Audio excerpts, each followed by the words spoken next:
Our next target is to create a loop for all this process so that we don't have to enter symbols manually. So loop through all loop through list of symbols.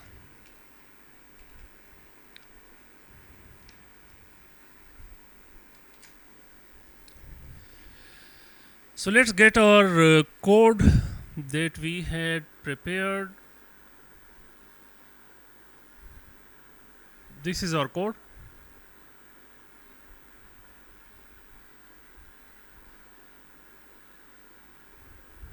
And one line was here, this line. So we shall append that as well.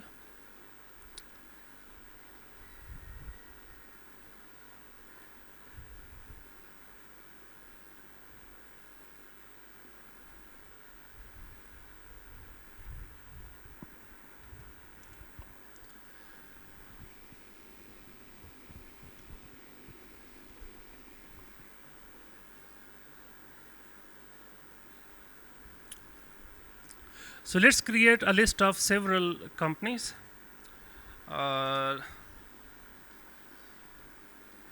DG Casey. We have another company, Lucky Cement. We have another company, Nishat Mills Limited.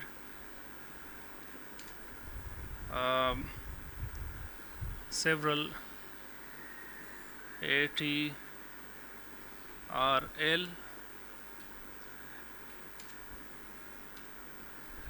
ZIL,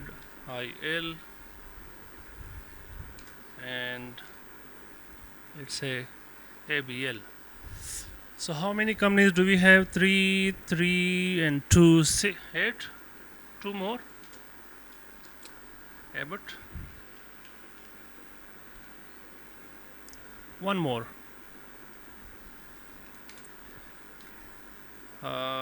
NBP. G. So now let's create a loop.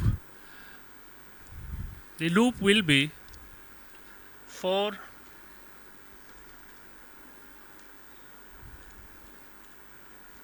symbol for this symbol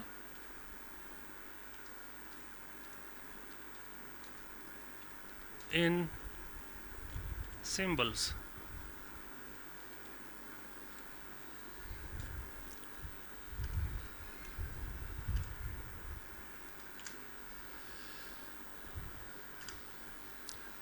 This will be our uppermost loop, which will run for each company, and the variable that we have defined is this symbol.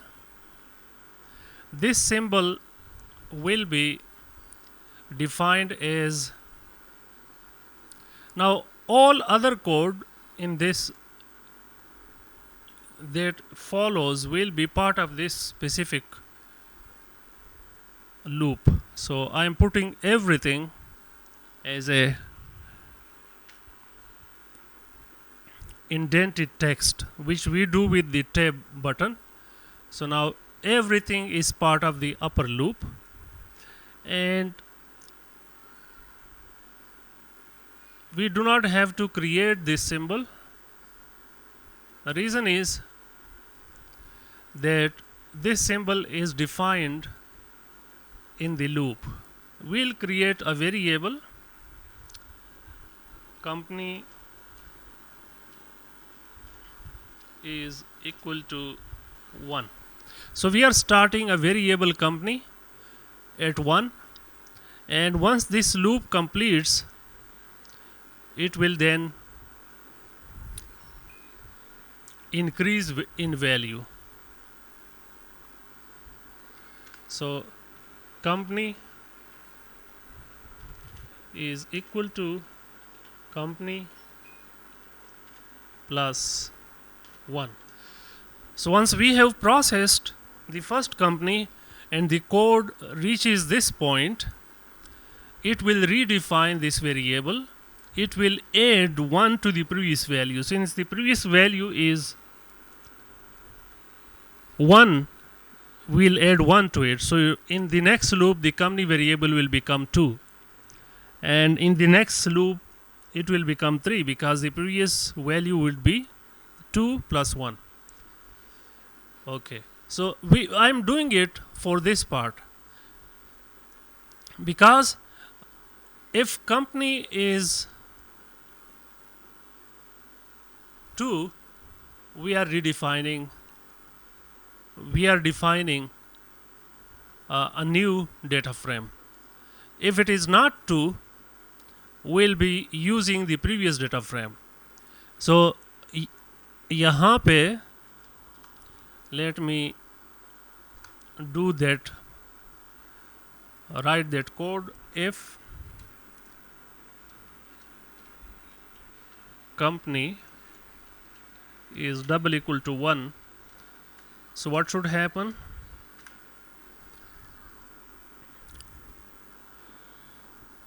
We'll apply all this process to it.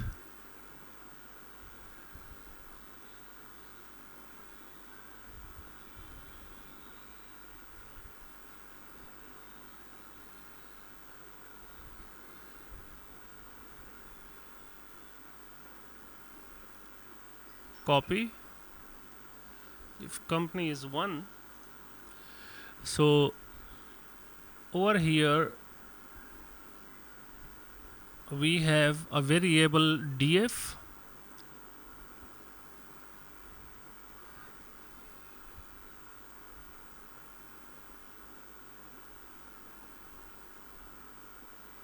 I think I did not copy this part. It is also needed. Control Z, copy. If company is 1,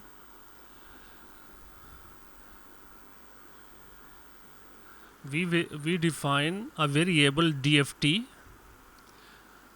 Remember, in the df frame, in the data frame, we have the full company data which we transpose, and then we get the header column. It should be dft, and then we get the remove the header column. We write the column headers. We reset the index, and we drop the index column from it. So this, if company is 1, we define the data frame like this. If company is 2, then we create a temporary data frame, that is df2, and the same process, only the difference is that we are defining a different data frame, that is df2. So once we get all both the data frames, then we append,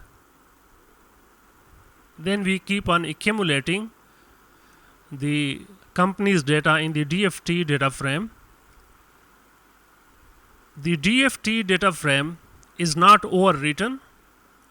The reason is that it is defined once because of this specific condition.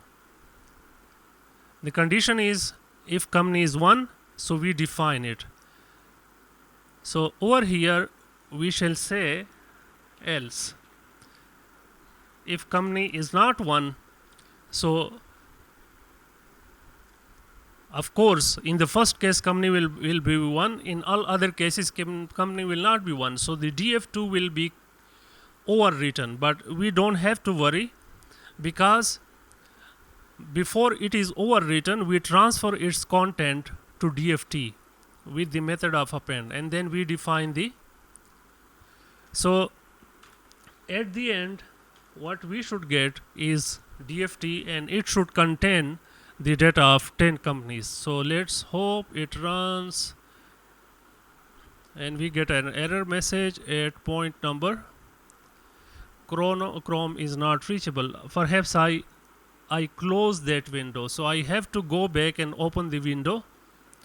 Remember, if you get this error, you might have closed that window which Chrome had opened. This is the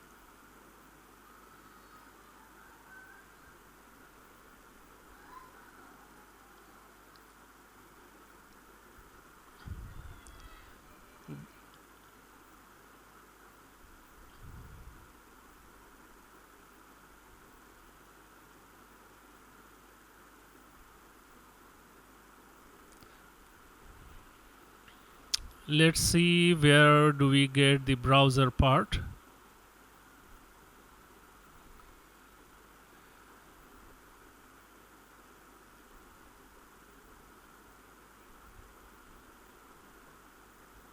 ये code run हो रहा था.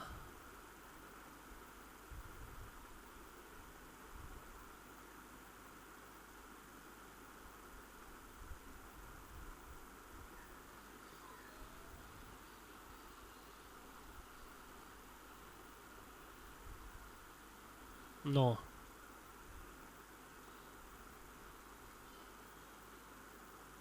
Chrome is not reachable. So we have to run this part. And I think now it should work. Let's hope.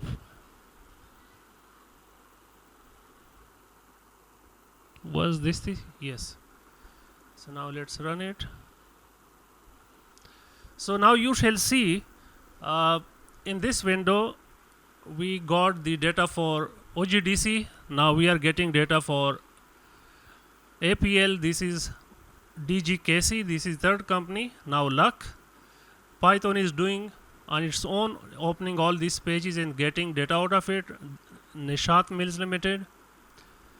Then Atak Refinery Limited. ZIL Limited,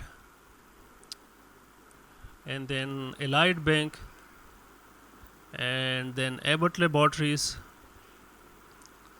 and National Bank of Pakistan. So now we have data for all the 10 companies, and here we go. This is the whole data frame, 120 rows.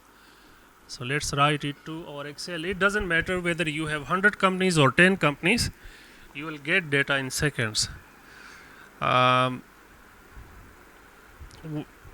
DFT dot to Excel, and then name of the name com10 dot xlsx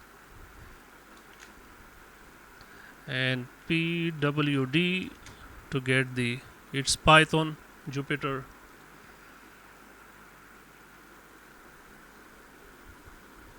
So let's go to Python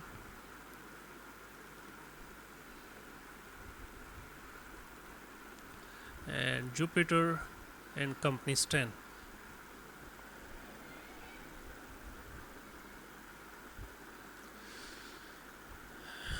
And